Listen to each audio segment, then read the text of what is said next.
Tina Turner est décédée ce mercredi 24 mai, à l'âge de 83 ans. Papesse du rock, l'artiste afro-américaine a vécu une vie plus que mouvementée, entre gloire et descente aux enfers, notamment lors de sa relation avec Ike Turner qui la violentait régulièrement. Ma relation avec Ike a été vouée à l'échec le jour où il a compris que j'allais devenir son gagne-pain. Il avait besoin de me contrôler, économiquement et psychologiquement, pour que je ne puisse jamais le quitter, a-t-elle confié, 60 ans après les faits, dans les pages de son autobiographie, parue en 2018 aux éditions HarperCollins, dont le magazine Elle se faisait l'écho. Si la violence d'Ike Turner fut d'abord verbale, ce dernier a ensuite commencé à battre sa compagne avec un embauchoir à chaussures en bois. Un détail pas si anodin puisqu'étant également musicien, il ne voulait pas utiliser ses mains pour frapper comme il jouait de la guitare, avait-elle alors expliqué.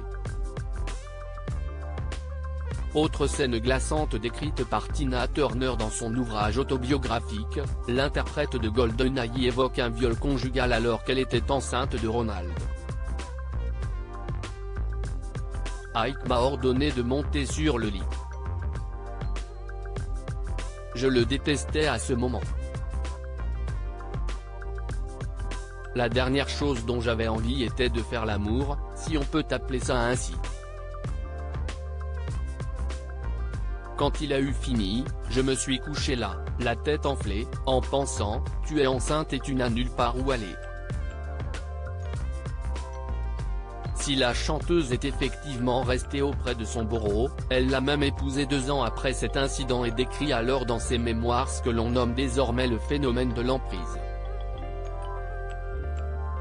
Notre vie à deux était la parodie d'une relation normale, définie par l'abus et la peur, sans amour ni affection, a-t-elle résumé a posteriori. Ces tragiques décès de personnalités qui ont déjà marqué l'année 2023. Tina Turner a plusieurs fois songé au suicide tiré vers le bas par son époux toxique. Tina Turner avait perdu pied au point d'avoir songé à se suicider. Je me disais que la mort était la seule issue. J'ai même tenté de me suicider.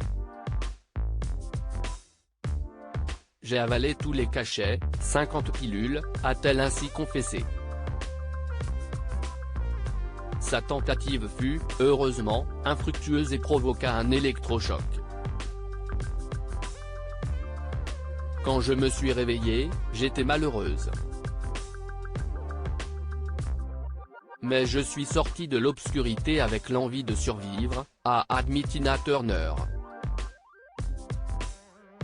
Si la chanteuse a de nouveau été empreinte des pensées suicidaires, plusieurs décennies plus tard, alors qu'elle faisait face à une insuffisance rénale, elle a cette fois pu compter sur son second mari, Erwin Bach, pour la sauver puisque ce dernier lui a donné un rein.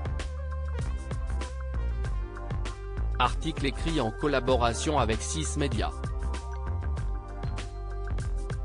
Crédit photo, Guillaume Gattiot. Best Images.